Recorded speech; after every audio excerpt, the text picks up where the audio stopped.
dans une nouvelle vidéo qui sera un nouveau vlog plante malgré l'arrière-plan qui est très livresque. On parle bien de plantes ici. Je viens vous parler de pas mal de petites choses, de petits entretiens, enfin voilà, des petits plans. Je vais essayer de rendre ce vlog un peu sympa, mais j'ai quand même des trucs pas très sympas à raconter. Je crois que je vais commencer par une anecdote qui n'est pas une anecdote, hein, qui est une douleur, une blessure que j'ai envie de vous partager. Puisque effectivement j'ai tué une plante aussi vite que je l'ai reçue. Voilà, donc je vous explique un petit peu le contexte parce qu'il s'agit d'une plante de ma wishlist que je rêvais d'avoir depuis longtemps. Et comme beaucoup se reconnaîtront, je ne sais pas si vous êtes comme moi, mais en tout cas je sais qu'on est beaucoup dans cette situation. Je suis une acheteuse compulsive, hein, c'est presque une maladie chez moi. Et je suis une acheteuse compulsive également de plantes, et donc j'ai décidé en plein hiver de commander sur Plantes le Senecio Ruellanus variegata. Alors jusque là tout va bien, c'était pas trop cher, c'est une plante que j'avais envie d'avoir depuis super longtemps, j'étais trop contente qu'il soit en stock parce que j'avais mis une petite notification et en fait elle est arrivée, hein, vous le voyez, elle est super belle, elle est canon, j'étais trop fière de cette plante. Franchement j'étais trop contente, j'avais tout fait pour qu'elle soit sur mes macramés, enfin vraiment je lui avais réservé la place de rêve, je l'ai mise à cette place de rêve, sauf que en 6 jours elle est morte, voilà. Alors je vous parle un petit peu de ça vite fait, en gros ouais, on est en plein hiver. Il faut savoir que plantes, quand même, ils humidifient beaucoup leur terreau pour être sûr qu'il reste bien, enfin qu'il sèche pas complètement. Sauf que moi, ça m'est jamais arrivé que le terreau sèche tellement il l'humidifie. Alors en gros, j'ai jamais eu de problème à cause de ça parce que en général, je commande mes plantes en printemps-été et surtout, je commande jamais de succulentes chez eux. Et je ne pensais pas qu'ils auraient fait ça aussi pour des succulentes. Et en fait, si.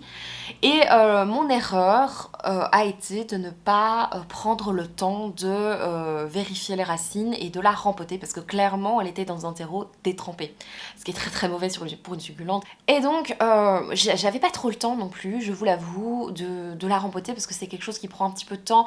Autant un rempotage, un philodendron ça va vite, mais là le Senecio Ruellanus, il faut quand même enlever chaque petit machin, les racines sont très fines et ça prend quand même un petit peu de temps, il faut quand même du temps devant soi, ce que je n'avais pas. Et donc j'ai fait l'erreur de la placer dans mon macramé. Et en 6 jours, hein, comme je vous l'ai dit, elle est morte. Elle a complètement pourri. Alors je sais que je pense sincèrement que si en 6 jours elle est morte, il fallait que le processus de pourriture ait déjà commencé avant. Et je pense que quand elle était dans le colis, elle devait déjà être en train de pourrir. Le service client de Plantes est vraiment très bien, hein. Ils sont très réactifs et ils m'ont remboursé, j'ai envoyé des photos, enfin ils ont tout de suite compris, j'ai eu un remboursement de la plante, un remboursement intégral. Donc voilà, ça il n'y a pas de souci, il y a vraiment un service client qui est présent. Mais je vous avoue que j'ai eu très mal au cœur, j'ai essayé de sauver des parties, mais même le bout de la plante était déjà en train de pourrir, donc j'ai rien pu sauver. Donc vraiment, je pense que le processus de pourriture avait déjà commencé depuis un moment. Ça a été une immense déception pour moi et un petit peu une leçon, hein, non pas de ne plus commander de plantes en hiver, parce que je vais continuer à le faire, mais peut-être plus de commander des succulentes en hiver, malgré la petite chaufferette là. C'est pas toujours... c'est pas toujours efficace et puis il suffit que le terreau soit trop mouillé, enfin bref, voilà. Je pense que c'est vraiment une plante que je vais abandonner. J'en ai discuté avec le monsieur qui travaille chez Sous la Canopée. On en discutait, il me disait que en fait il vendait plus cette plante, le Senecio Ruellanus variegata, parce que c'est une plante très compliquée, qui ne convient vraiment pas pour des intérieurs. En Belgique, on a tellement peu de lumière qu'il faudrait que la plante soit collée à la fenêtre, qu'il fasse tout le temps beau, qu'on ait ou qu'il y ait une serre. Enfin, vous voyez, il faut vraiment qu'il y ait une lampe horticole 12 heures par jour. Enfin, vous voyez ce que je veux dire. Donc, il me disait qu'il en vendait plus parce que justement, c'est les plantes qui risquaient de mourir en magasin et qui, chez les gens, risquaient de clamser assez vite. Et donc, on a un petit peu discuté justement des types de plantes qu'ils ne vendaient plus parce qu'elles étaient trop compliquées. Et du coup, je me suis rendu compte, ça m'a fait du bien de me rendre compte que je n'étais pas la seule à galérer avec le mélanochrysum et que je crois que j'allais juste abandonner. Je pense qu'il y a des plantes qui font juste... se dire qu'elles sont pas faites pour nous. C'est ça un petit peu. Peut-être que je ferai une vidéo là-dessus, les plantes que je n'achèterai plus, malgré mon envie. Je crois vraiment qu'il y a des plantes qui sont pas faites pour nos types d'intérieur. Ça dépend aussi de chacun, de la luminosité qu'on a. Moi, j'ai pas beaucoup de lumière chez moi. Ça dépend de chacun, ça dépend du climat, ça dépend... Voilà, ici en Belgique, on a très peu de lumière et effectivement, pour peu qu'on soit mal orienté chez nous, il y a des plantes qu'on ne peut juste pas avoir. Enfin, je pense sincèrement qu'il y a des plantes que je ne peux pas avoir parce que j'ai pas envie d'investir dans une serre, dans une vitrine, parce que moi je trouve pas ça très beau et en tout cas pas chez moi. Voilà. Tout ce racontage de live pour dire que je suis un peu triste de ce Senecio Rowellianus variegata. Je pense pas que je vais retenter l'expérience. Enfin, je dis ça, mais je vais peut-être encore. Ah, je sais pas. En même temps, c'est 25 euros. Enfin, non, en fait. Si elle coûtait 10 euros, peut-être que je retenterais l'expérience. Mais c'est vrai que 25 euros, c'est quand même beaucoup. Peut-être le jour où elle diminuera de prix, peut-être que je retenterai encore. Mais...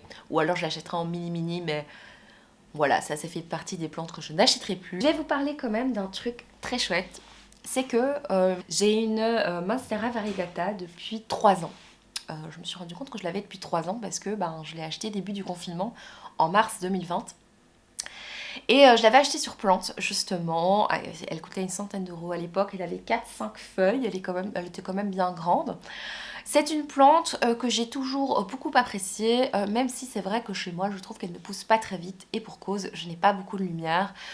J'ai toujours cru que j'avais quand même une bonne luminosité, mais c'est en regardant les plantes qu'il y a chez moi, en regardant ces mêmes plantes chez les autres, que je me suis rendu compte que ma luminosité était vraiment pourrie.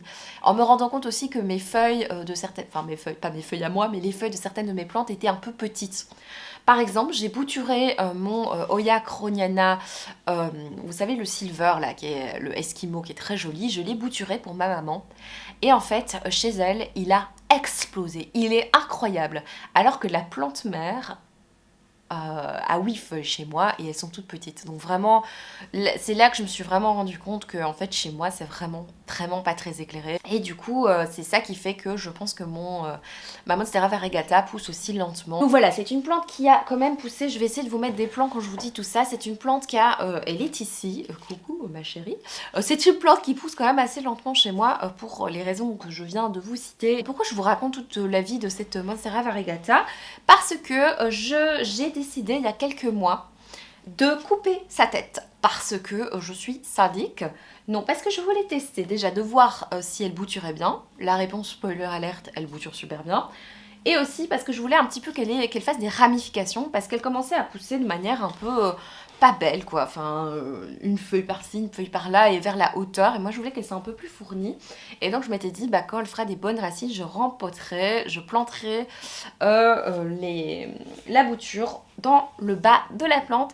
Et c'est ce que j'ai fait il y a quelques jours. Je voulais pas filmer parce que j'aime bien passer des moments avec mes plantes en solitaire, ça fait partie de mes bonheurs solitaires, donc ça arrive souvent que je fasse des trucs peut-être intéressants sur mes plantes, mais que je le filme pas, que je pense pas à le filmer parce que c'est mon moment à moi, ou alors je le fais le soir en rentrant, enfin vous voyez, et donc voilà, je vous le montre, mais c'est vrai que j'aurais pu, je suis un peu égoïste, j'aurais pu le filmer.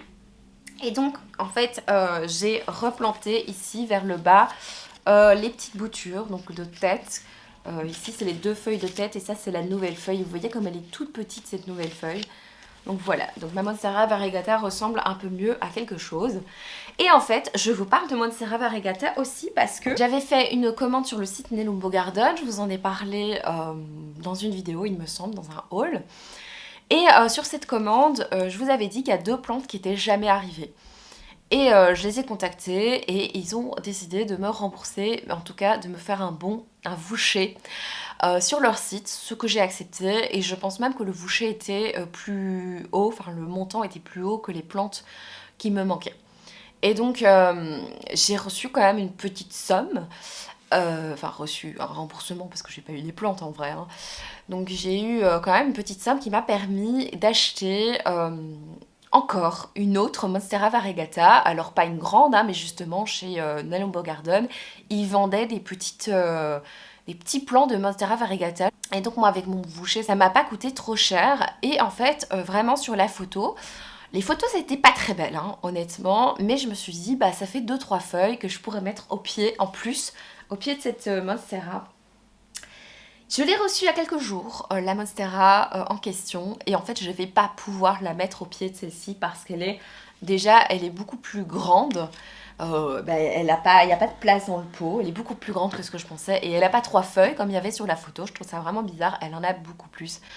Donc je vais vous la montrer, hein. C'est quand même plus intéressant que tout ce blabla.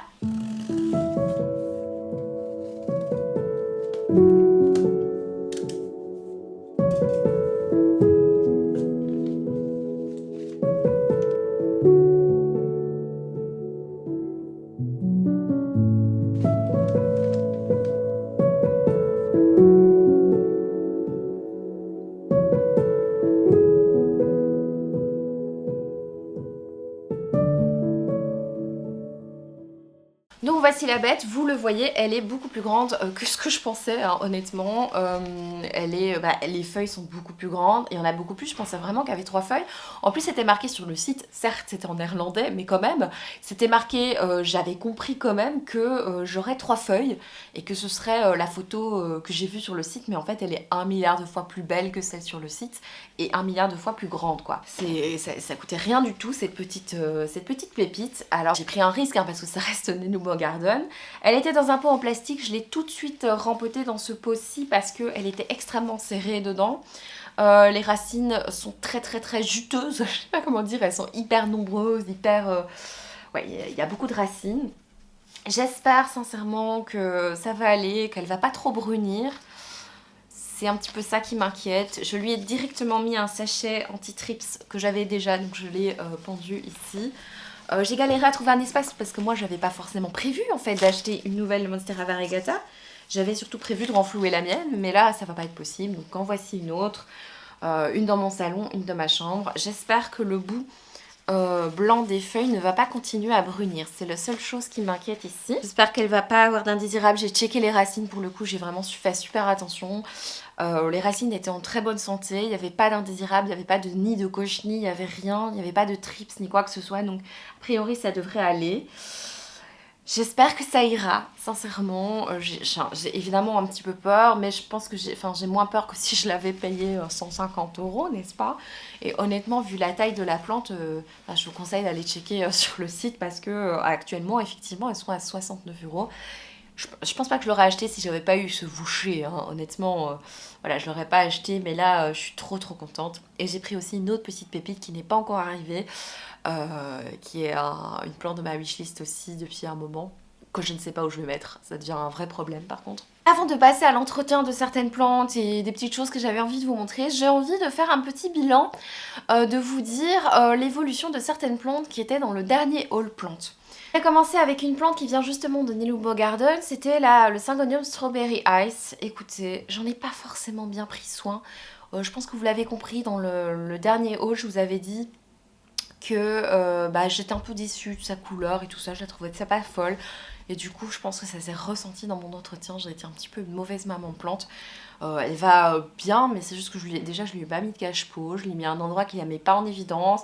Elle a perdu une feuille, et en plus, sa feuille qui est en train de s'ouvrir, elle est en train de s'ouvrir depuis 3 siècles. Donc voilà, j'ai même pas pris le temps de la mettre sous humidificateur pour que sa feuille s'ouvre plus facilement. Donc voilà, ça c'est un peu la loose de la maman plante. Ensuite, il y avait le Piper Sylvaticum qui était dans ma wishlist depuis longtemps et que j'avais acheté, je vous l'avais dit, hein, sur Nenoubo Garden. Écoutez, il va plutôt bien. Regardez, il est un petit peu poussé hein, depuis la dernière fois. Voilà, je m'inquiète pas, je la trouve vraiment très chouette et j'en suis ravie. Pour la plante suivante, c'est un petit peu plus compliqué. Il s'agit d'une plante, donc le Syngonium Panda, qui était également dans ma wishlist hein, depuis un moment. Je l'ai mis à un endroit sur ma cheminée parce que à peu près à la même hauteur, il y a un autre Syngonium qui se porte très bien. Et celui-ci, c'est pas la folie. C'est-à-dire qu'il a eu quand même des trips. Les trips visiblement aiment bien celle-ci. Et ça se voit parce qu'elle est un petit peu rongée sur le côté. Ça va mieux au niveau des trips parce que j'ai mis les fameux sachets.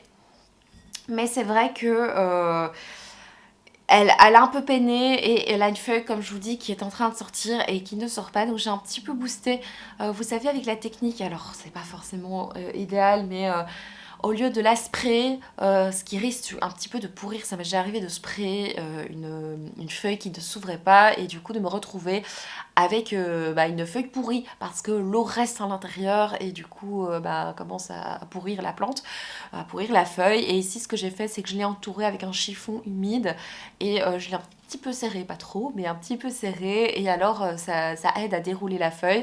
Donc là j'ai lancé le déroulement de la feuille, mais c'est vrai que je crois que le reste elle va le faire toute seule comme une grande, hein, je vais pas l'embêter plus longtemps. Là actuellement elle a plus de trips, je croise les doigts mais je crois qu'elle a vraiment plus de trips. Mais j'attends qu'elle sorte cette feuille et qu'elle en sorte d'autres parce que c'est vrai que c'est un petit peu frustrant. C'est une plante très jolie. Elle a peut-être un petit peu, elle s'est un peu allongée puisqu'elle change un peu la lumière, hein, forcément. Mais je l'aime beaucoup, hein, c'est juste qu'elle a peiné un petit peu. Je me rends compte qu'il y a pas mal de plantes dont j'ai envie de vous parler qui étaient dans ce haul, dont je vous parle soit un petit peu après dans la vidéo, soit je me rends compte que j'en parle dans la dernière vidéo qui est sortie, qui est mon top flop de mois de janvier, donc je vais pas me répéter. En tout cas la dernière que je vais vous montrer c'est celle-ci qui était donc dans le haul. J'avais acheté dans un tout petit pot la Calathea orbifolia, je l'ai rempotée ici dernièrement. Depuis la dernière fois je l'ai rempotée dans un pot un peu plus grand. Celle-ci je l'ai pas mise en pont parce que c'est vrai que je voulais tester les Calathea en pont. Celle-ci non, je vais la garder en terre. Je la mets près de mon humidificateur, j'ai l'impression qu'elle se plaît bien, mais c'est vrai que les Calathea, alors j'ai fait pas mal de recherches sur les Calathea dernièrement parce que c'est vrai que c'est une plante, ça fait plusieurs années que je lutte un petit peu avec ce type de plante parce que je les trouve magnifiques, mais en même temps c'est vraiment des plantes qui ne se plaisent pas chez moi, qui sont très capricieuses, je crois que vraiment l'environnement chez moi ne convient pas, mais j'essaye encore, hein, je tente avec certaines que je trouve absolument magnifiques.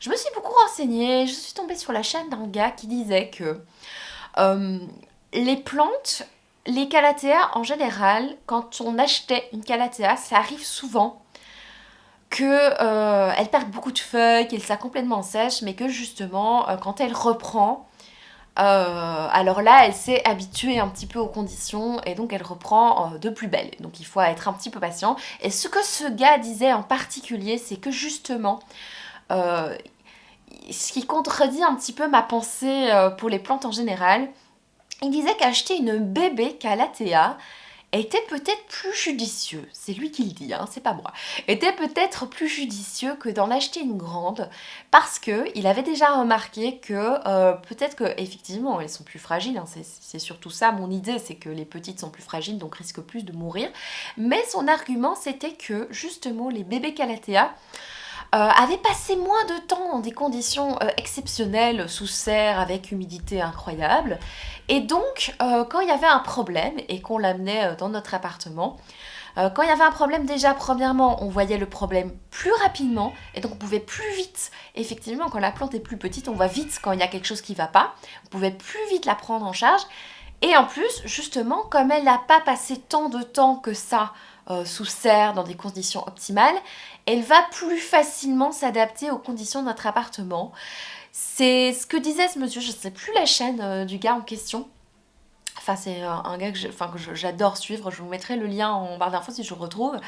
C'est quelqu'un de tout simplement passionnant et j'ai trouvé son argument très pertinent, surtout qu'il disait qu'il l'avait déjà expérimenté, c'est pas juste un argument comme ça. Non, non, c'est quelque chose qu'il a expérimenté. Le fait d'acheter des petites Calathea, ça marchait mieux pour lui de les acheter petites parce que justement on voyait plus vite quand il y a un souci. Donc dès qu'il y a une feuille qui est un petit peu sèche, il y a un souci. Dès qu'elle a soif aussi, ça se voit peut-être plus vite sur une petite plante.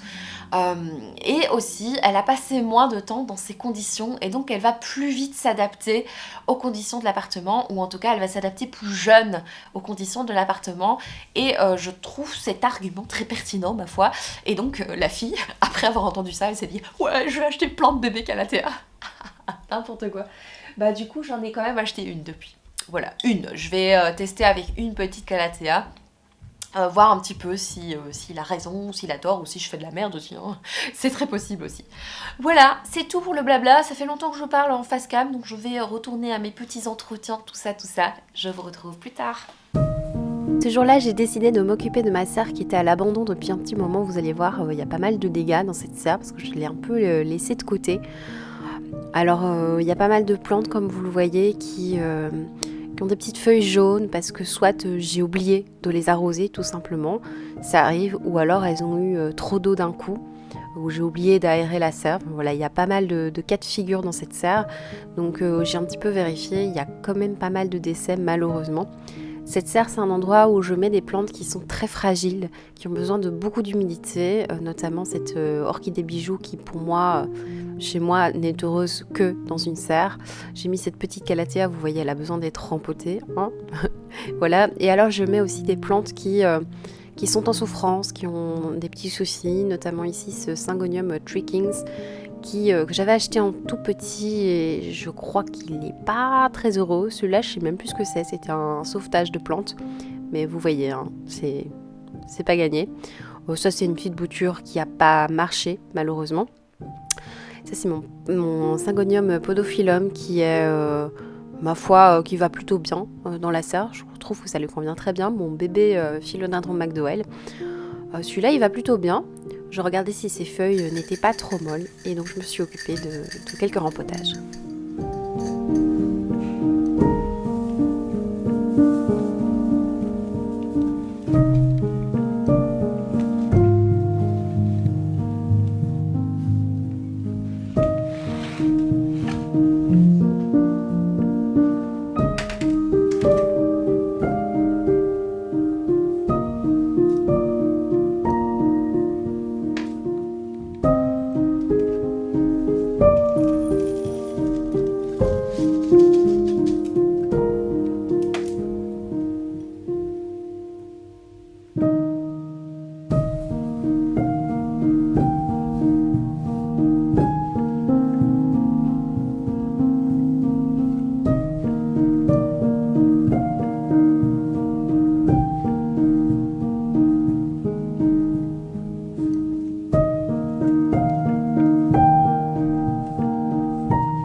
Alors j'ai envie de vous partager un petit peu tout ce qui est macramé. J'ai enfin installé des macramés chez moi, notamment celui-ci que j'avais fait moi-même, qui est pas fou. Du coup je l'ai mis un peu à l'écart des autres que j'avais achetés sur internet et donc j'ai mis mon Oya Carnosa tricolore. Ensuite j'ai installé un coin avec que des macramés, avec notamment mon Stintaptus pictus qui va plutôt bien. Il est assez buissonnant, il y a pas mal de feuilles qui poussent par-ci par-là. Ensuite, j'ai mis une plante que j'ai reçue pour Noël, c'est mon Philodendron Brésil. C'est un nouveau Philodendron Brésil parce que l'ancien est mort. Hein. C'est une plante très très susceptible aux trips, donc je croise les doigts pour celui-ci. Ensuite, vous voyez, j'ai mis une Maranta Leuconeura que j'aime beaucoup, la Fascinator. J'avais pas forcément prévu de la mettre là au départ, mais je trouve que ça lui convient plutôt bien. Ensuite, on a cet Oya Courtisy que j'avais acheté chez Sous la Canopée. J'aime beaucoup ces petites feuilles. Alors je pense qu'elle est quand même un petit peu loin de la lumière, mais je sais pas trop où la mettre d'autre. peut-être que je devrais échanger avec une autre parce que c'est vrai qu'elle est quand même à 3 mètres de la fenêtre et les zoyas, c'est vraiment des plantes qui ont besoin de beaucoup de lumière. Au pire, si je vois que ça lui convient pas, eh bien je la changerai de place avec une autre, peut-être avec mon pothos Marble Queen que vous voyez. Alors c'est une plante que j'ai en 4 exemplaires. C'est vraiment une plante hyper satisfaisante et hyper rapide à pousser. C'est pour ça qu'elle est si satisfaisante et en plus elle nous pardonne quand même pas mal de choses. Vous voyez, hein, j'ai mis là ma Monstera variegata. Je suis pas certaine de la laisser là, mais pour le moment je teste. La lumière est correcte, elle est pas très loin d'une fenêtre, mais c'est quand même une petite fenêtre. Alors je vous montre quelques petites plantes, un petit coin que j'aime beaucoup quand même sur cette plantagère. Notamment j'ai mis encore une bouture de Senecio roelanus, pas du tout de Ceropega woody variegata, que j'aime beaucoup cette plante, je la trouve très très belle. Mais c'est vrai que la mienne, ma grande, est assez loin de la lumière, du coup j'ai voulu tester un peu plus proche de la lumière. On a ici mon seul anthurium de ma collection, mais que j'aime beaucoup. D'ailleurs c'est un rachat de cette bébé plante. Franchement j'aime beaucoup cette plante avec ses petites feuilles un peu argentées comme ça, je trouve ça très très beau. Ensuite, je vous en parlerai plus dans un haul. Prochainement, j'ai acheté cette petite plante, ce Scindapsus, sur le shop de Diana, les plantes de Diana, ou en privé. Il me semble que j'ai plutôt acheté en privé, mais je vous en parlerai plus dans le haul plante. C'est une plante pour le moment qui est en essai, puisqu'il est en sphaigne, et moi et la sphaigne, ça fait 2. Alors sur ma plantagère, je tâtonne encore un petit peu pour certaines plantes. Autant il y a des plantes, je suis sûre que l'endroit leur convient vraiment bien. Autant il y en a certaines qui galèrent un petit peu. Ici, je vous montre une misère Nanook, c'est ma 3e que j'ai. C'est une plante qui est vraiment pas chère mais qui me fait souvent des misères. C'est drôle. J'adore ce petit coin avec ces plantes argentées, mais vous verrez un petit peu plus tard ou dans une autre vidéo que j'ai dû changer des choses. J'ai réaménagé aussi tout mon appui de fenêtre où j'ai mis des plantes un petit peu plus grandes et je trouve que l'effet donne beaucoup mieux que ce qu'il y avait avant. Je vous retrouve un peu plus tard. Alors j'avais pas forcément prévu de vous reprendre en face cam dans cette vidéo, mais voilà, du temps est passé depuis le début de la vidéo. Il y a des choses qui se sont passées avec les plantes. Un colis qui est arrivé, donc voilà, je vais l'ouvrir devant vous. C'était la suite de la commande Nelumbo Garden qui a été envoyée en 2 fois. Voilà, je pensais qu'ils allaient l'envoyer en une seule fois, mais en fait non. Elle a fini par arriver, ça a pris un petit peu de temps. Et c'est vrai que j'avais envie de vous montrer ça, j'avais pas fait, j'ai envie de vous montrer un cache-pot que j'avais acheté parce que j'avais besoin d'un cache-pot pour du coup ma Monstera variegata. Je vous ai dit que j'avais pas forcément prévu d'en avoir une nouvelle en vrai, je voulais la rempoter dans le pot mais elle est beaucoup trop grande. Du coup j'ai eu besoin d'un cache-pot et je suis allée il y a 2 semaines du coup, une semaine, enfin bref, on s'en fout un peu. Je suis allée chez Maison du Monde pour m'acheter un cache-pot et j'ai acheté ce cache-pot sur pied que je trouve très très joli. Le seul truc c'est que quand j'ai mis ma Monstera variegata dedans, je trouvais ça très moche. Vraiment, elle avait l'air complètement con parce que le pot est certes grand, mais quand je mettais la Monstera variegata dedans, ça dépassait juste et ça avait l'air vraiment... elle avait vraiment l'air débile, vraiment. Du coup, je l'ai mise dans un pot en terre cuite dans lequel vous l'avez vu dans la dernière présentation. Et en attendant, j'ai mis mon Plum Citrus dedans. Mon Plum Citrus qui, pour le moment, n'a plus qu'une feuille. Voilà. Au lieu de 2, mais elle est quand même vachement belle, sa feuille. On est d'accord. Mais voilà, j'avais quand même envie de vous montrer ce pot parce que je le trouve vraiment très joli. Alors je l'ai pas mis par terre, je l'ai mis en hauteur et pour le moment avec sa feuille toute seule, ça va. Il est vraiment chouette dedans. Mais c'est vrai que quand il aura de nouveau une 2e feuille, ce sera peut-être un petit peu trop grand, ça donnera peut-être un petit peu trop d'ombre à mes autres plantes, donc je dois encore voir. Et je me demande si justement la plante que je viens de recevoir, je pourrais pas la mettre dans ce pot là. Donc je dois encore réfléchir un petit peu pour tout ce qui est cache-pot. C'est toujours un peu compliqué quand on a besoin de grands cache-pots. Du coup j'ai reçu un monstre.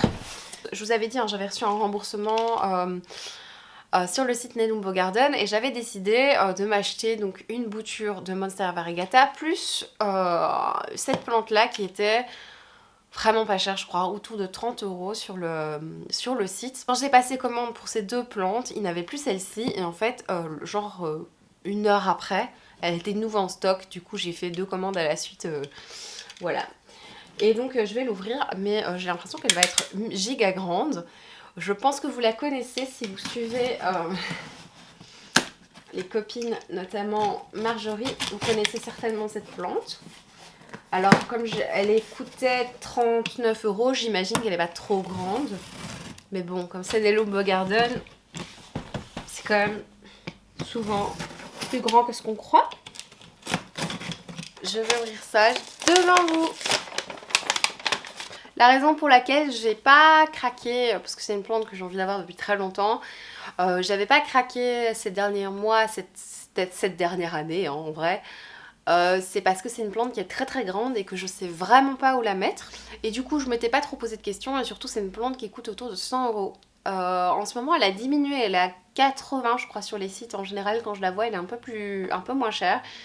Et du coup je vous avoue que quand je l'ai vue à une trentaine d'euros, elle est restée longtemps quand même à une trentaine d'euros sur Nelumbo Garden, je crois qu'elle est d'ailleurs encore dispo.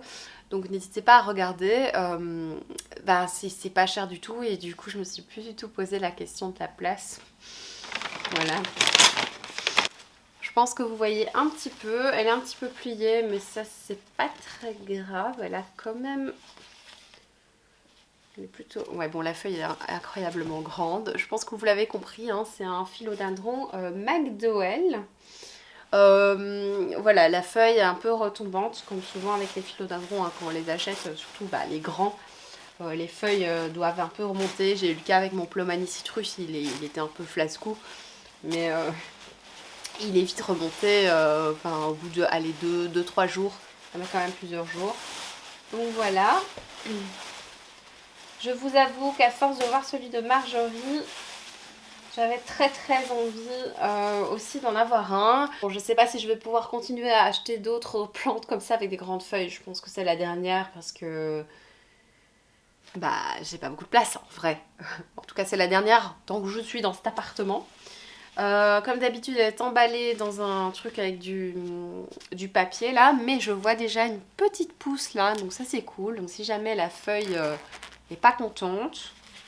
si jamais la feuille tombe par exemple, au moins j'ai une petite pousse qui est lancée. Ils disent sur Nelumbo Garden que quand on reçoit la plante, il ne faut pas la rempoter dans un autre terreau et tout.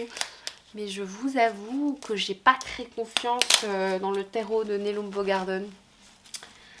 Je sais pas trop. Je pense que je vais quand même tenter un rempotage, surtout que le terreau est quand même bien frais, même un peu trop frais à mon goût. J'essaye de plus en plus systématiquement et encore plus depuis que j'ai tué ce Senecio variegata là, ce Senecio roellani, j'essaie de vérifier les racines de mes plantes quand je les achète et particulièrement sur internet.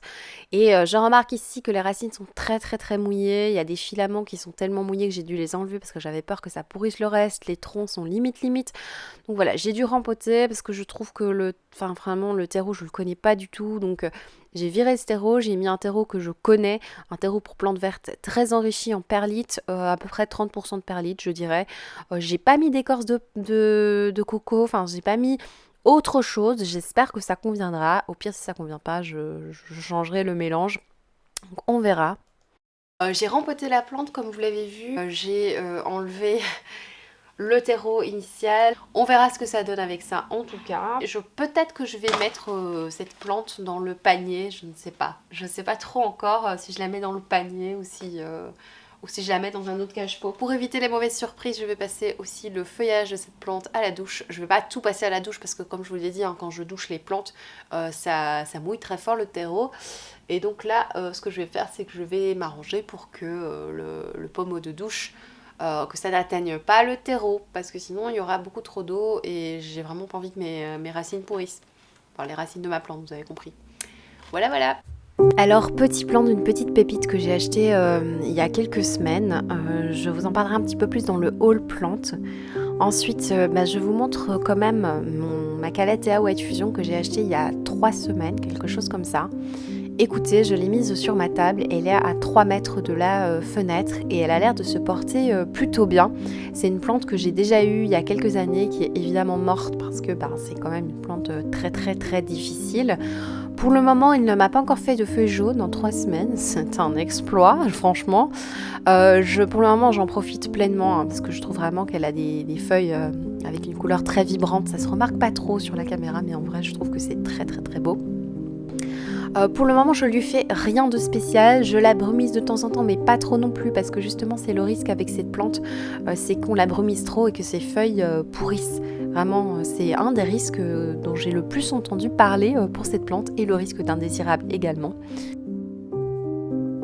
Et pour terminer ce vlog, vous voyez que j'ai mis mon McDowell qui donne plutôt bien quand même. Alors je suis pas sûre de le laisser là, près de mon Plomanie, mais bon, je trouve quand même qu'il donne bien.